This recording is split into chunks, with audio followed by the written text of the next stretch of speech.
More lies, deceit, and distractions coming from the White House? We're here to break it down. I'm Nico Fideli. And I'm Brittany Fideli. And this is For the Republic.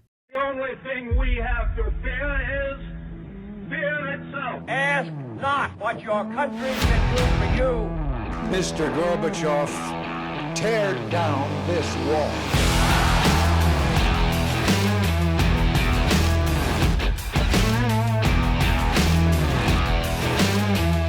Welcome back to another episode of For the Republic. We're so happy to have you here.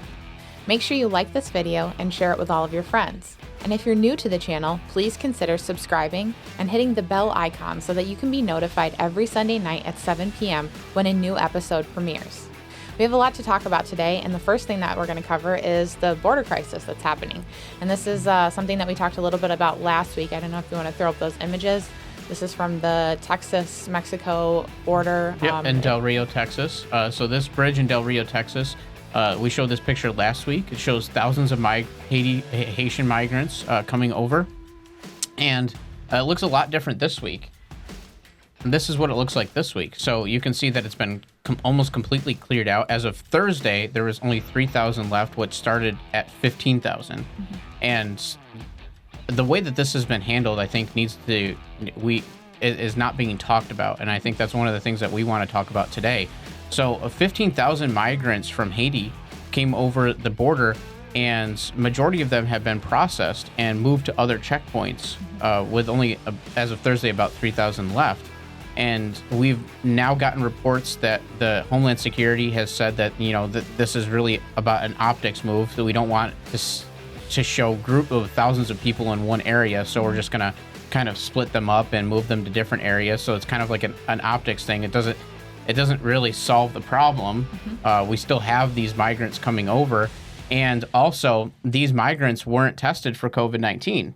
We've been told that none of these migrants, 15,000 migrants, have been tested for COVID-19. So here we have a crisis at the border with thousands of people just coming over and being processed and kind of being shifted around. Meanwhile, we have people who work in Canada, who live in the United States or live in Canada, work and vice versa, and they're having trouble seeing their families, having trouble going back and forth to the border because it's completely locked down. So it's very conflicting what we're seeing, and the main headlines about the border are about Border Patrol agents. Right, Border Patrol agents. I think it's interesting to note that we are keeping the country safe, though, because two of the View co-hosts were escorted off the set today, or on Friday, was it? Yeah. Friday, because they tested positive for COVID-19, and we wanted to protect Kamala Harris. But all of the other people who are in contact with the 15,000 migrants coming through the Texas border, those people are not at risk. Right. I just want to be really clear that we are protecting America by keeping the views of the co-host views off of the air. But what that's what really matters. It's what's really important. So who cares about Canada and who cares about these Haitian migrants that are heavily loaded with who knows what and not required to be vaccinated and not required to be tested at all. Yeah. But, we're focusing on the important things. Yeah. While literally millions of Americans are going to lose their jobs come the next coming months when these vaccine mandates come down. Mm-hmm. But we're just allowing 15,000 plus migrants to come over to the border without being tested, without being vaccinated, nothing like that. And I'm curious to know where they're going to get work, considering most of that's a good point. Most of these employers are putting out vaccine mandates. As I'm just curious, where are these people going to work now that we have all these vaccine mandates out in the job places? I mean, I guess that's a different subject that we'll have to broach in a few months when we have millions of people living on unemployment. But well, it's interesting to talk about. They're basically probably going to find a job under the table, and they're not going to have to pay taxes. So, I mean, they'll be the ones working and not paying the taxes while we're on unemployment paying the taxes. Well, actually, you won't be on unemployment because you actually can't qualify for unemployment if you've been let go from your workplace. Oh, that's true. For refusing to submit to a vaccine mandate, or at least that is the case right now in New York State. And maybe that will change in the near future. We'll see. But as of right now in New York State, if you are fired or let go from your workplace because you refuse to submit to a vaccine mandate, then you actually don't qualify for unemployment. So you'll just be unemployed. Yeah. Wow. Yeah. So, good luck. Yeah, we're doing good things, guys. So back to the border. Yeah, back to the border. So I'm sure you guys have seen this picture. This is a famous picture going around of Border Patrol agents supposedly whipping the migrants. Those heartless Border Patrol agents. Those heartless Border Patrol agents. Yeah. Texans, man, I tell you.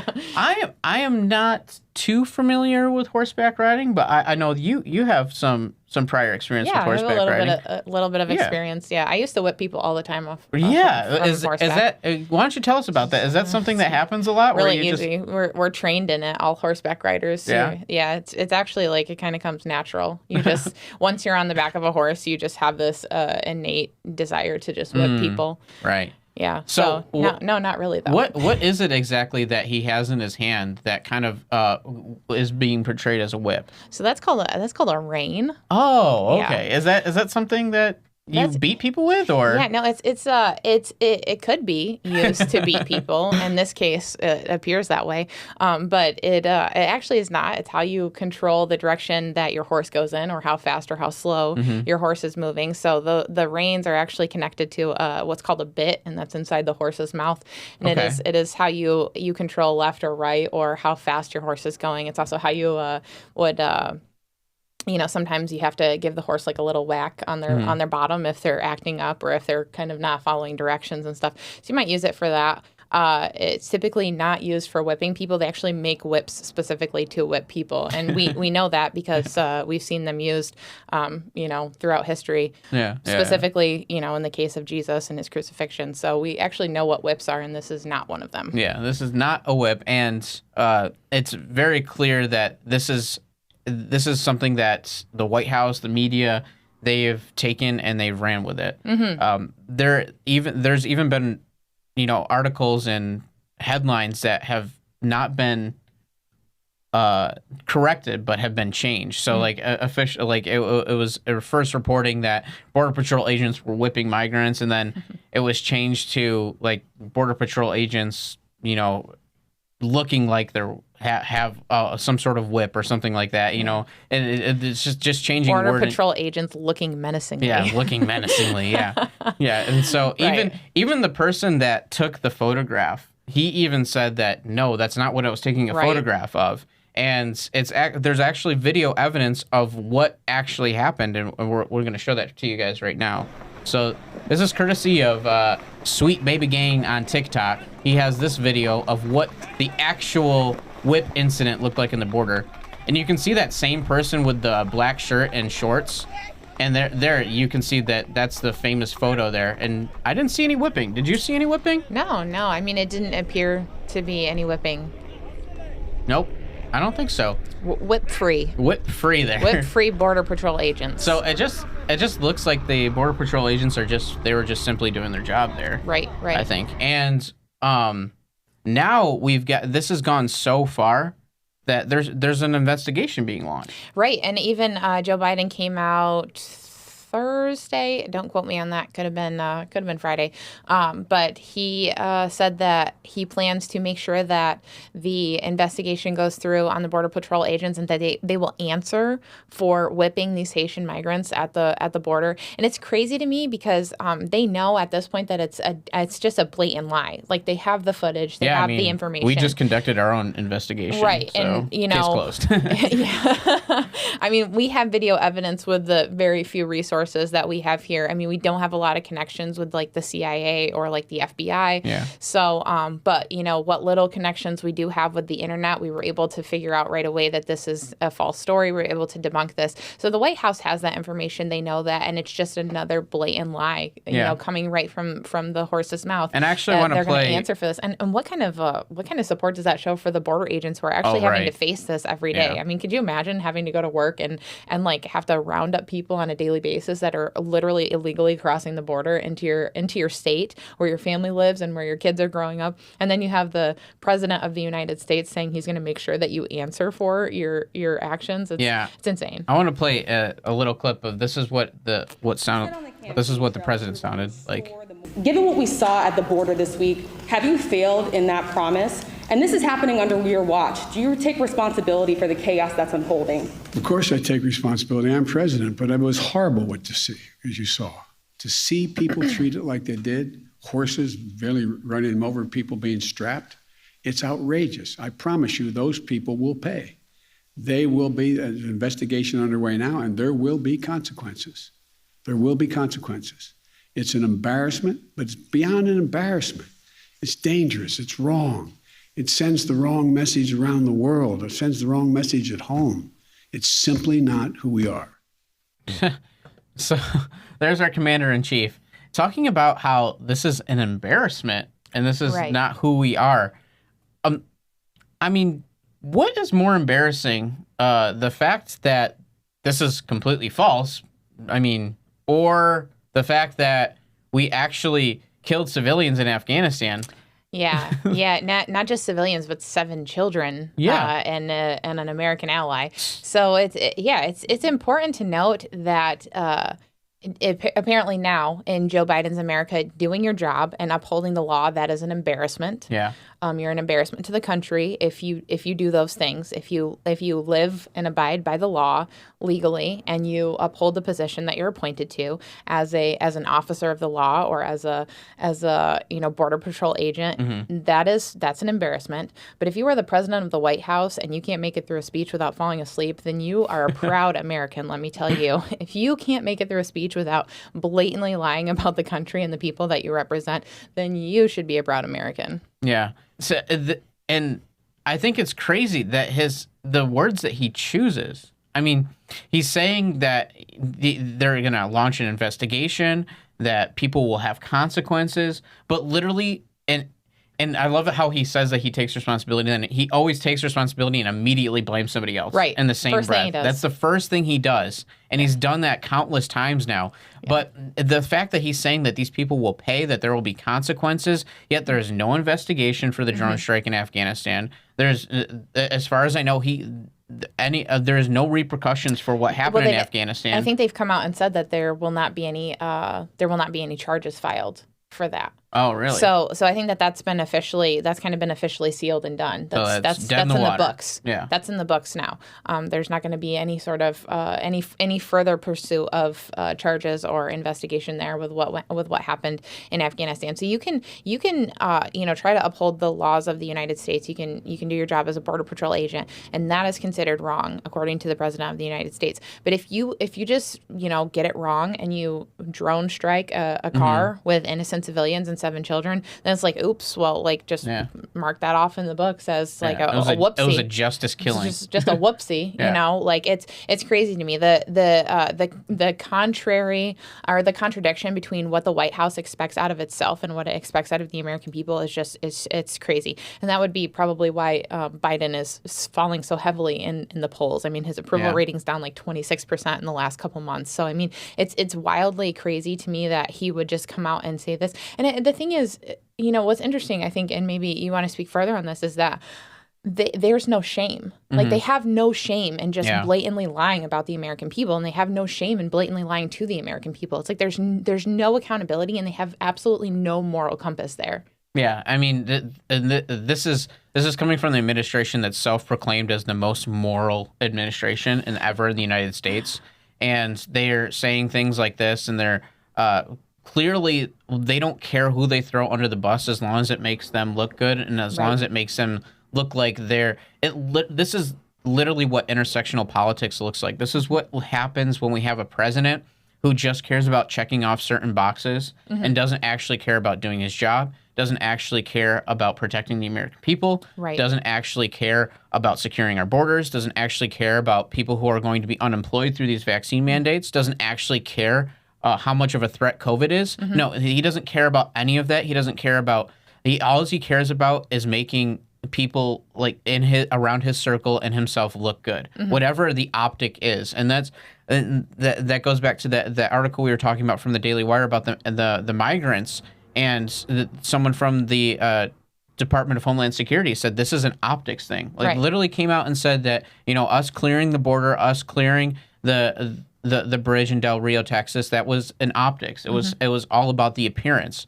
And that's all this Biden administration cares about. They care about the appearance. Right. I agree. And that's why it's constantly tossing the responsibility to somebody else. It's Florida's fault. It's DeSantis' fault that COVID is spreading. Yeah. It's the unvaccinated's fault that COVID is spreading. It is Texas's fault that there's a Border Patrol crisis because their Border Patrol agents are not doing their job correctly.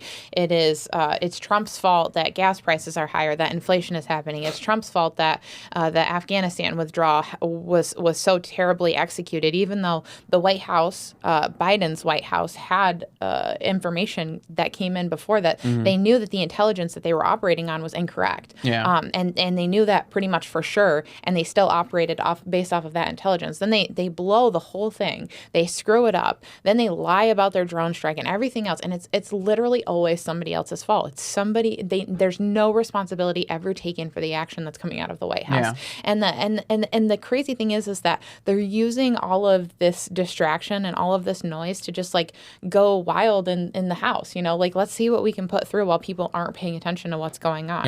Yep. There's been some developments in banking and things that are going through the White House. There's been some developments in abortion of things that are going through the White House, and it's just things that you don't even. I mean, they voted on an abortion bill, I believe. Friday. I believe it was Friday. They voted on an abortion bill. I didn't even know about it. Yeah. I hadn't even heard about it until literally Elise Stefanik came out and said, "I'm proud that I voted no against this." So and then I'm like, well, when the heck was this going through? I believe because it's supposed so much to, going on. I believe it would be legislation that would supersede the state's authority in order to roll back kind of the Roe v. Wade standards. Right. So I mean, I didn't. The only reason why I heard about it was because our representative voted no on it, like you said, and that's exactly right. They are controlling the media cycle, and by the Biden administration, by our institutions, they're controlling the media cycle. They're controlling the information that's being fed to the American people. Right. I mean, we've heard Jen Psaki from just from the pulpit on a presser that they tell Facebook, they tell social media what they want to be in the cycle, what they want to be taken down. What is false news? What is false news? Not, what's right? not? This is very scary stuff. I mean, this is setting a huge precedent. And if you think that it's all innocent, of like games right now, I mean, just imagine what the next president would do. Absolutely. And that's and this is not something that we're saying because the White House right now is controlled by a Democrat majority. Right. Yeah. This is concerning across the board. This is concerning with any administration. I would be absolutely floored by any administration taking the liberties that this administration takes on what is considered free speech, on what is considered social media, on what is able to be represented. So to me, it's just like it's a crazy thing to have our media censored in that way. Yeah. And to me, it's really crazy that the media is not fighting back because they're losing the power that they have. Yeah. To credibility, power, right, influence. Yes. Right. Because at one point in time, there was an integrity that came along with being a reporter. It was about reporting the truth. It was about reporting facts. And even reporters would sit on things that they knew because they knew if they released them that it could hurt an investigation or hurt what was going on. And now it's like a free for all. It's like the whatever is the narrative that the White House is putting out, the media just follows right along with that. And that's crazy to me that they're giving up so much of their ability to report the truth and really to inform people who don't necessarily have access to the lesser known facts.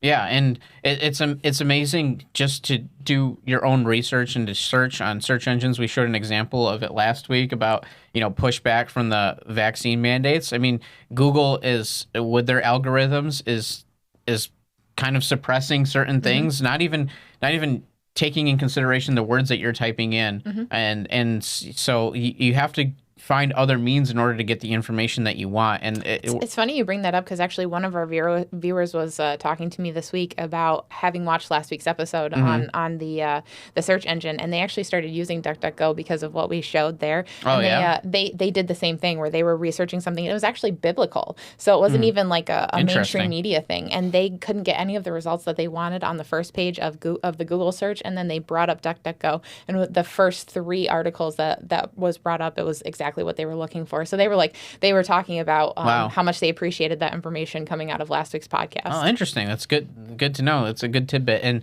DuckDuckGo, not a sponsor, but maybe someday. So yeah, I mean, you guys, we have to get creative in order to find the information that we want, unfortunately. And it's unless we have formal discussions like this, unless we talk amongst our peers and things like that, I mean, it's only going to get worse. So I mean, we really have to be diligent. We have to do our homework.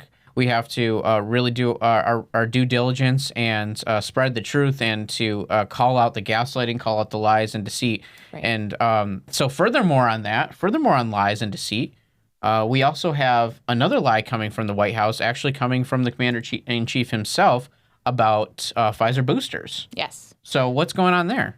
So this week, the CDC and the FDA did some. They've been doing an investigation. I shouldn't say investigation is probably not the right word, but a study to see Private study. A study to see how effective the boosters would be for like Moderna, Pfizer, so on and so forth. So people who have received already their 1 or 2 doses, depending on which vaccine you got, and to see if they could receive a booster vaccine within 6 months or 9 months, like what the process is. So the FDA and the CDC, they came out this week and they recommended that that the booster shot is not actually for all Americans, that they recommend it for Americans 65 and older, so who fall in that real high risk category of older age, and then those who work in a place where a pre-existing condition could cause them to be at a higher risk for contracting the virus. So those people were who they recommended for the booster shot if they've already received the first 2 shots. 18 through 64 with high risk, right, and 18 through 64 with those frequent institutional or occupational exposure to COVID. That's 6 months after receiving your second shot. So I mean, this to me, this guideline actually makes sense to me. Right. So if you are 65 years or older, then yeah, I definitely recommend. I mean, if we were to just take this rubric and apply it to the vaccine, I think it makes a lot of sense. Right. 65 years of older, I think that it's good to get the vaccine. 18 through 64, if you have a high risk of severe COVID-19 symptoms, probably a good idea to get the vaccine. Or if you're in a frequent institution or occupational exposure to COVID-19, good idea to get the vaccine. I don't know why this rubric wasn't applied to the original vaccine. I feel like that would have incentivized people to get vaccinated more than what we're dealing with now. More than trying to force them or pay them. But even with this rubric, it's not good enough for the White House. Right. No, they have to come out and exaggerate what the FDA and the CDC says. I don't know what the repercussions are going to be for this, but this is what our Commander-in-Chief has said about the booster shot. COVID-19. Now, we made important progress on each front. And this week, as planned, we took a key step in protecting the vaccinated with booster shots, which our top government doctors believe provides the highest level of protection available to date. The Food and Drug Administration, the FDA, the Center for Disease Control and Prevention, the CDC, they've completed their independent scientific review. And based on that review, the majority of Americans who were fully vaccinated with the Pfizer vaccine are now able to receive the booster shot 6 months after they've received their second shot. So he says majority of Americans. Majority of Americans, right. And so actually Dr. Fauci was questioned about this too, because they were asking him what's with the contradiction coming from the White House, really kind of superseding what the FDA and the CDC has actually recommended. And it's crazy because President Biden doesn't just say, based on their findings, we are recommending. He actually says the FDA and the CDC so he's doing recommend that blame game again. are saying that it's approved for the majority of Americans who received the Pfizer vaccine. So it's crazy to me that unless every person who received the Pfizer vaccine is 65 years or older or in a high risk category, which I can't imagine is the case considering how many people live in this country. But so he blatantly lies about that. And then they questioned Dr. Fauci on it and they said, well, what's with the contradiction? Are you saying that the FDA and the CDC is wrong. And he said, oh, no. What it is that these risk groups actually cover most of Americans, which how does that make any sense? No. Most of Americans are not in a high risk group. No. Now, you can say that maybe they work in a job that they could get exposed to COVID, which I don't know anybody who doesn't work in a job that couldn't get exposed to COVID. Even people who work from home are going to be literally exposed the to FDA. COVID. This is the FDA.gov says ages 18 through 64 whose frequent institutional or occupational exposure puts them at high risk. Right. So, I mean, unless you, I feel like when I read that, I'm thinking like healthcare, right? I'm thinking of like nursing homes. I'm thinking of nurses in hospitals, doctors, things like that, who are in constant contact with patients who may have COVID. Right. So I don't consider that as somebody going to a 9 to 5, like at a grocery store or something like that. I mean, Right. You're not frequently being exposed to COVID. Yeah, and I mean, even if you, I would say, even if you work at a grocery store, like you're no more at risk than you were yesterday. You know what I mean? Like the risk is the risk. It's there. So it doesn't make sense to me. The blatant lies, the blatant spin of what is actually coming out of the White House. So Biden lies about it. Then Fauci, to cover up Biden's lying about it, lies even further and says this does cover most of Americans. It does not cover most of Americans. I mean, at least the way that the CDC and the FDA have worded it, it does not cover most of Americans. And unless they come out and they have some kind of a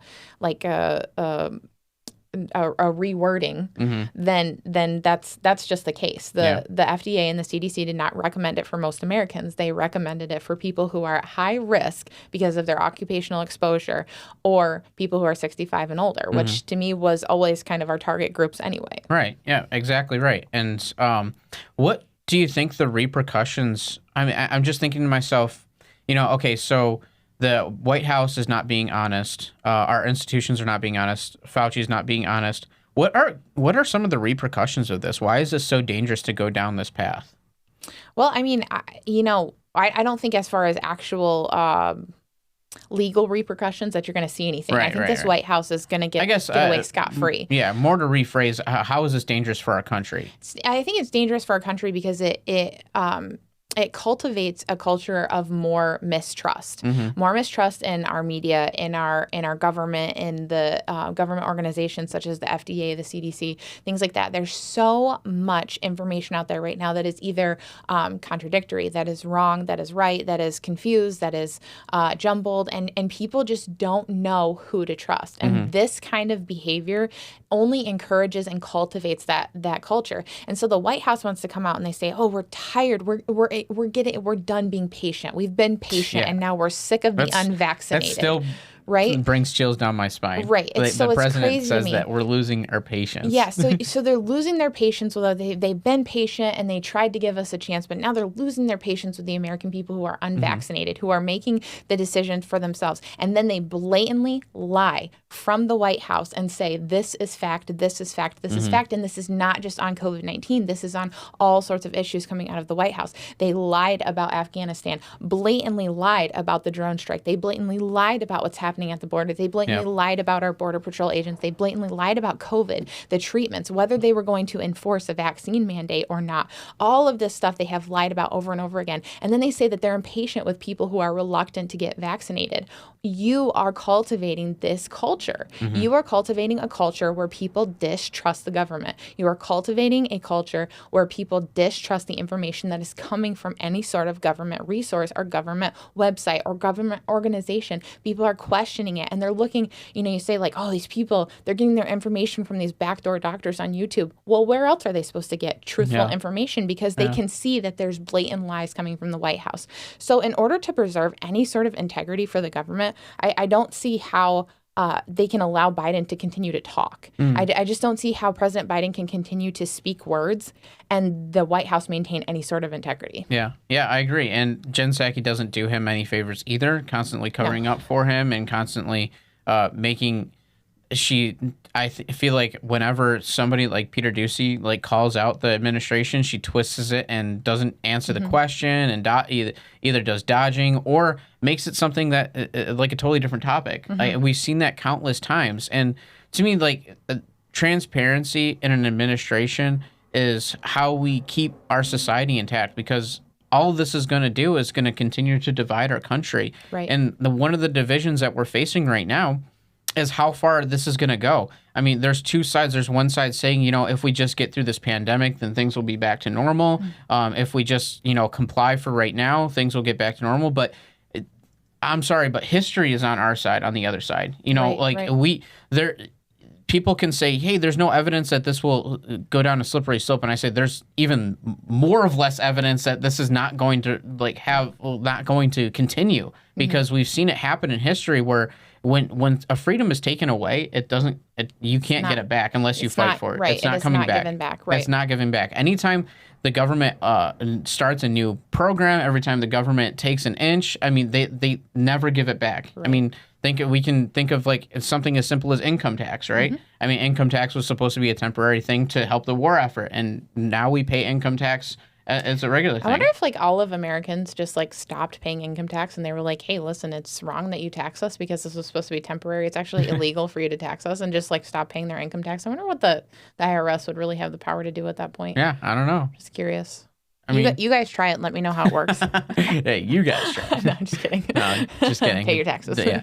No Don't tax go to fraud. jail. But yeah, so things like that. I mean, we're seeing this huge divide in our society right now, to a point where we might not be able to live peacefully. There might be a line in the sand where I foresee constitutional states. I see states that operate outside of the federal government, and if this trend continues, then we could possibly see a huge divide in our country. Yeah, I think that's that eventually could be the case if things don't change drastically, and they don't change drastically very quickly. I think that you will begin to see a divide of and this is not to say one side versus the other, like Democrats versus Republicans, right. because I think that the majority of Democrats are not foolish enough to buy into what's coming out of the White House. I don't think that Biden represents the majority of Democrats. I think he represents the majority of deceased Democrats who voted in the 2020 election. I'm just kidding.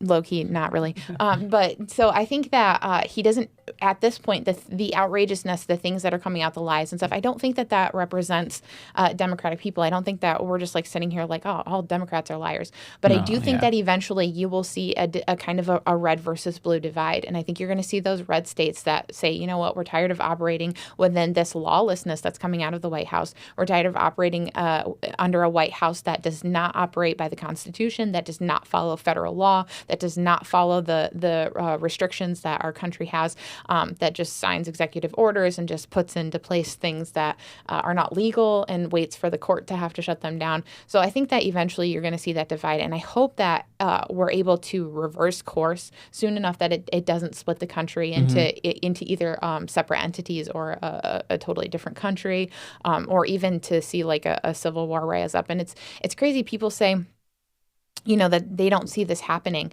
But if you look at, this is a wild comparison, but if you look at Germany, Hitler's Germany, you saw Hitler very well. He did a very good job of making the Jews a second-class citizen. Yeah, yep. And you're beginning to see the same behavior out of the White House with people who are unvaccinated or people who are Republican. You're starting to see them identify those people as a second-class citizen. They're a second-class group of people. Yeah. And you're starting to see that in what they're able to do, what their freedoms are, where they're able to work, if they're able to access medical care in certain cases. So you're starting to see that kind of stuff come out. And people think well, that's never going to happen. We're never going to see that kind of behavior out of America. You'll never see like a World War II type behavior out of America because Biden isn't Hitler, but that's exactly what he's doing. Yeah. And if you look at some of the people who survived the Holocaust, the Jews who survived the Holocaust, one of the things that they said is that these things happened little by little. It was one law, then another law, and they thought, we just have to get through this. We just have to get through this pandemic is kind of the idea that the Jewish people of Germany had. And then they ended up being executed, and so it's crazy to me, but there are dictators who have been able to literally kill 6 million Jews because they were able to turn them into second-class citizens. And if people think that is far beyond what the White House is capable of doing, then you have have not been paying attention the last 7 or 8 months. Yeah, I mean, history is doomed to repeat itself if we don't learn from it. And I think it's very naive to say that something can't turn into something else because, I mean, if we just look at history and how the persecution of people groups and things like that have happened throughout history, we're doomed to repeat it if we don't learn from it. Right. And I think we put ourselves in a very dangerous box if we say, "Oh, that can never happen," or "That can never happen." I don't foresee that happening. And just people I've talked with about vaccine mandates, I say that this is a slippery slope of what comes next. And people have said, it's not a slippery slope. I mean, I don't see that happening. I mean, just because you want to see the good or you are looking at the quote unquote positives of what the mandate is now, that doesn't mean that it doesn't get taken and people run with it and it doesn't turn into something else. I mean, so like you were saying, 1940s Germany, the propaganda is very similar to what our media does now, where the government and the media work hand in hand, and they only distribute the information that they want the people to know.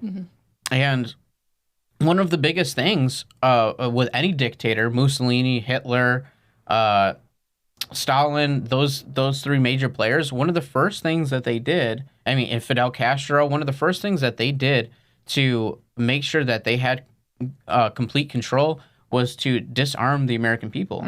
And how many times have we heard that from this administration that that we're going to take away your pistols? Pistols. I mean, right. and could you imagine like 20 years ago or 25 years ago in the 1996 assault weapons ban? Could you imagine, people then they were thinking, when's this going to stop? Are they going to start coming after all of our guns? Right. No, they're just taking away the military style guns. It's going to be okay and not a slippery slope. Right. And here we are, this administration, I mean, the first couple months into his administration, he was talking about taking away pistols. Right. So, I mean, like, this is a slippery slope that... And it's still something that, and just to, I know that there's been a lot of other distractions going on because they've screwed up so much stuff, but this is still an agenda that they are pushing. This is not something that they just said a couple months in and then they haven't been talking about it. They've actually been talking about it this whole time. Yeah. You're just not hearing about it. Yeah, and that's one of the tactics that this administration is very good at, is they're able to control the media cycle so well that here we are talking about Border Patrol agents supposedly whipping migrants for a week, while under the table they're trying to pass things like, you have to, every transaction above $600, you have to report to the IRS. And, we're talking about that abortion policy, and we're talking about gun control. All this is going on in the background, the infrastructure bill. Luckily, there are Democrats that still have half a brain and were like, this is way too much money. Right. But also, there was so much stuff in the infrastructure bill that had nothing to do with infrastructure. Right. That would have vastly changed our day-to-day lives in America. And people aren't paying attention to that because they don't have the immediate access to the information. Immediate access to the information. And I think a lot of times people... they get overwhelmed and bogged down with all of the negative that's going on and the feeling of not being able to do anything about it, that they just stop caring. You know, how many people did you see that were like, when are we going to get our third stimulus check? When are we going to get our third stimulus check? And we were like, don't you know, like, all the crap that's in that third stimulus check bill, like the gender studies funding for Pakistan and all of the ridiculous stuff that was in it. And they're like, well, yeah, but I want my $1,400 or I want my, $2,800 or whatever it is that you qualify for. And it was, to me, it was just like insane. Like I would forfeit that in a heartbeat to not see the White House be able to manipulate what is going on. Right. And so that's just crazy stuff. But I think people just kind of get overwhelmed and they think, you know what, just give me my $1,400 because I'm sick of hearing about this. Yeah. You know what I mean? And so it's unfortunate, but it's definitely the wrong approach. And it's kind of bury your head in the sand and you won't know what's going on around you. And that's not true. You're still going to get hurt if your head's buried in the sand. Just because you don't see it coming doesn't mean it's not coming. Yeah. So and I mean, like, it's just, we're literally like being a dead horse with this, but it's so important that, like, if we look at how long this pandemic has been drawn out, I mean, is a perfect example of what lengths they'll go to maintain control, to maintain the information, to, I honestly think they're going to make this pandemic last as long as they can until we have a socialistic kind of government. I mean, there are people in this administration that it would be a dream come true if there was never another election in this country. Yeah, so I think we should all stop social distancing and start socialism distancing. Socialism distancing? Yeah. Sounds like What is that? Idea. Where you distance yourself from socialism. Oh, okay. Socialism. Yeah. So Okay. socialism distancing. Instead of distancing ourselves from each other, from one another as Americans, we should just distance ourselves from the White House and their socialistic views. Well, I mean, I really hope that this vaccine mandate doesn't come to fruition. I think that would be a huge blunder for us as a capitalistic free democracy. You know, there are other things, unfortunately, that are happening throughout the world besides what's going on inside our borders. Israel was in the news this week. Yeah. I believe the Senate received a bill or a proposition. Yeah, so this was to further fund military aid to Israel, and Rashida Tlaib and the squad are amongst the leaders in the kind of the resistance to supporting Israel, and it's honestly disgusting how the language that they are able to get away with talking about Israel. I mean, it's one thing if you don't want to send support over the Middle East because of the problems in the Middle East. I mean, you can make an argument for that, although I think Israel is one of our greatest allies. They've stuck by with us ever since their foundation, and I think that they would help us if we were ever in a time of need. So I think it's important to have them as a strong ally. But even if you wanted to make the argument that America has no business, getting involved in the Middle East or whatever. I mean, that's fine, but people like Rashida Tlaib, AOC, and the squad, all they talk about is how evil supposedly Israel is, when all they want to do is defend themselves. I mean, you have a country here that literally gives the enemy a warning to say, get out of the building because we're going to blow it up. I mean, there is no country ever. The United States doesn't do that. Right. No, we blow up children, actually. and actually, it's interesting to point out that Israel has given ground. So, so they've given up a portion of the Gaza Strip that now belongs to Palestine. They have given up actual land. Could you imagine if Mexico was just like, hey, we want Texas back? What I'll even go farther say? with that. That's a perfect example. Let's say we give Mexico Texas, and Mexico actually doesn't do anything for Texas. It's just their territory. We still have to provide water. We still have to provide electricity. We still have to provide policing, because that's everything that Israel does for Gaza. Right. And then imagine that Mexico was then launching rockets into the rest of America from Texas. Yeah. So just like imagine that scenario. Mexico takes Texas back. We give them Texas back. Let's just say we give them Texas back, on the good faith that Mexico is going to do something great with Texas. And they not only still receive help from America in Texas, but they actually bomb America from Texas. Yeah. I'm just curious how many Americans would be sobbing like Rashida Tlaib and AOC were on the Senate floor. Yeah.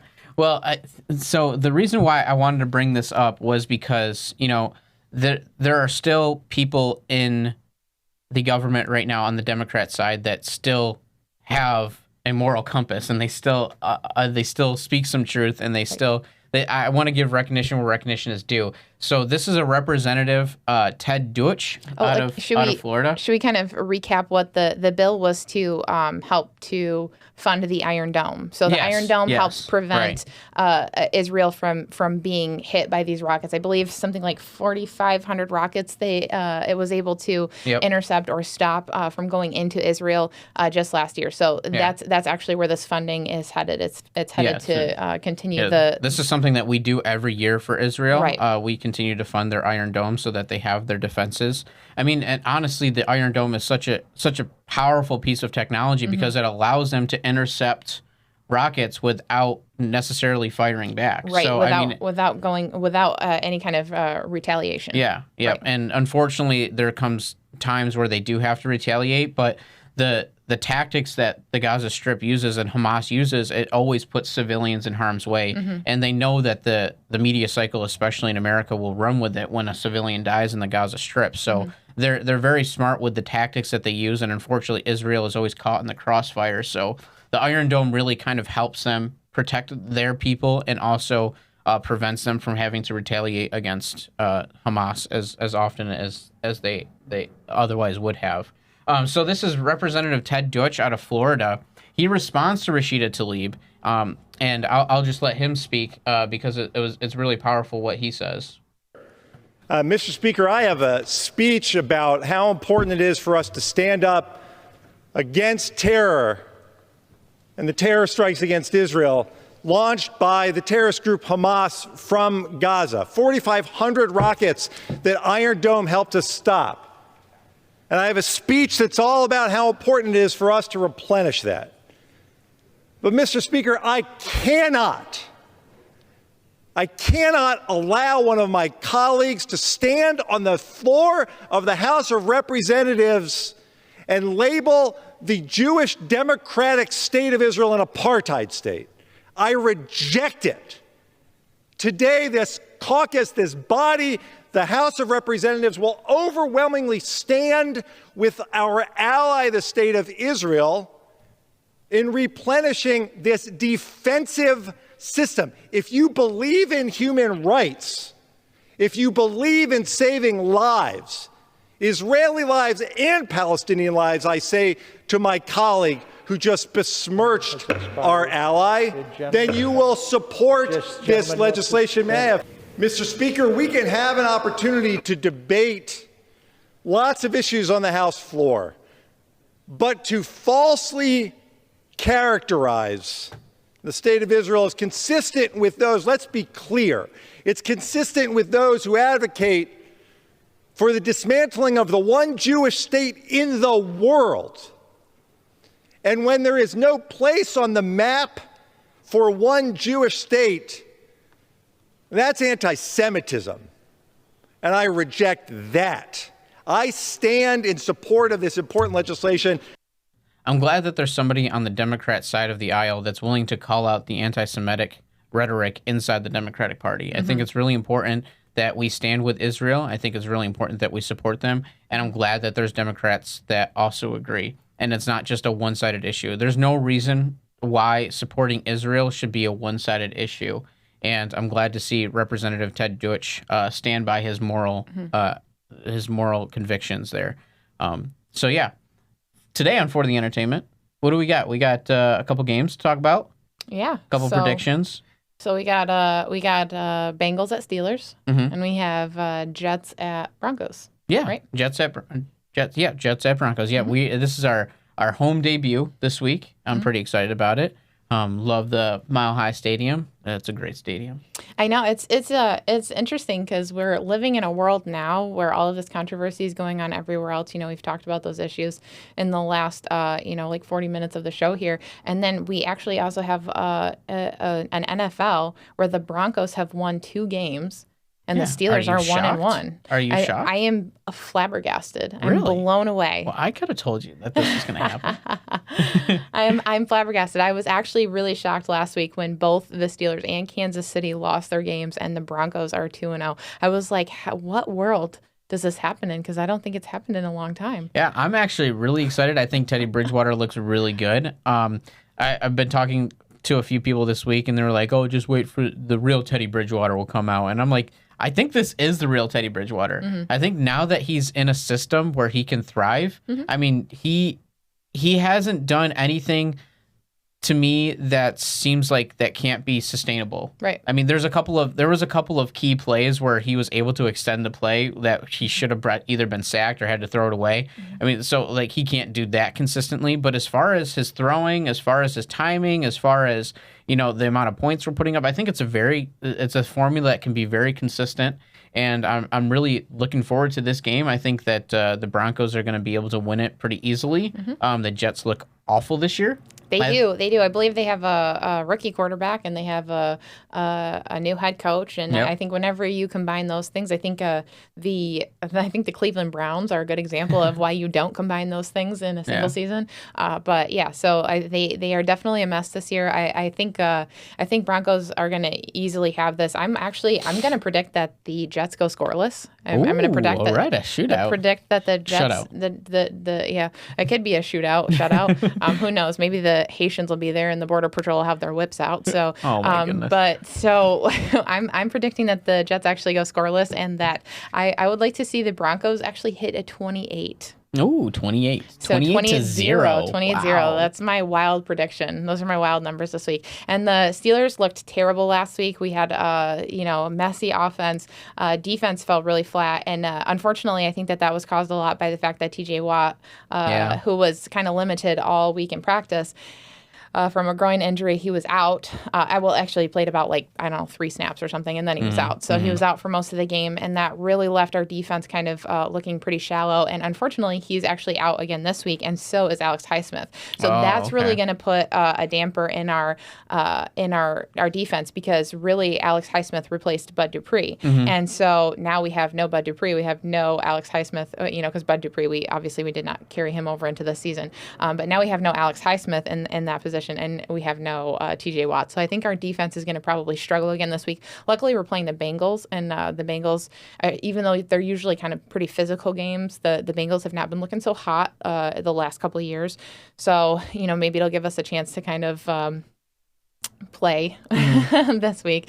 Last week did not go over well, and I'd really like to see Ben take a little more control of the offense this week. It seems like when the coaches kind of let him have his way, that we make things happen, and we make them happen quickly. So I'd like to see them give Ben a little more freedom with the play calling and stuff. So hopefully, honestly, I feel like one of the reasons why Broncos had so much success with Peyton Manning was because we just let him control the offense. Yeah. And you see that with the veteran quarterbacks. Yeah. Right. I feel like Ben needs to be able to, get into his own rhythm and not have to worry about, okay, this is our game plan, this is our formula, this is our game script. I think the Steelers are finding themselves in the same place that they were last year, where they just stuck to a game script and they were afraid to deviate from it. Yeah, and I think that when it comes to working with your veteran quarterbacks, I think that can be actually a really negative thing. And I think that you see that across the board. I think those game plans work really well when you have young quarterbacks who you're developing and you're really working on their skills. But when you get those quarterbacks who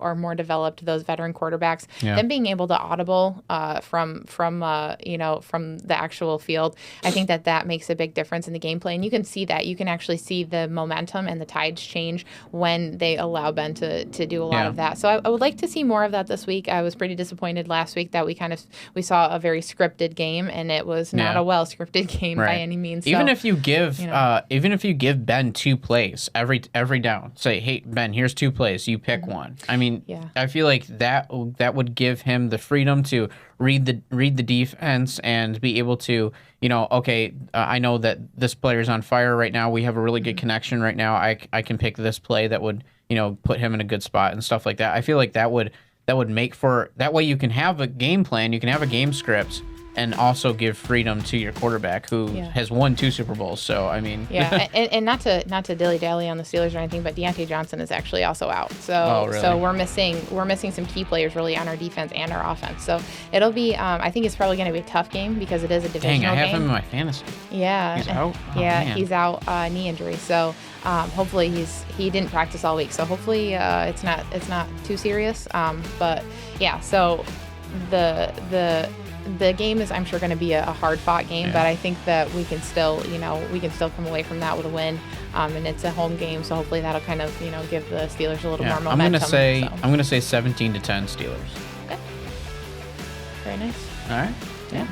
Oh, well, guys, hopefully you enjoyed this week's episode. Hopefully you're still here. Hopefully you're still here. Hopefully you have a good week, and we'll see you next time. Thanks, guys.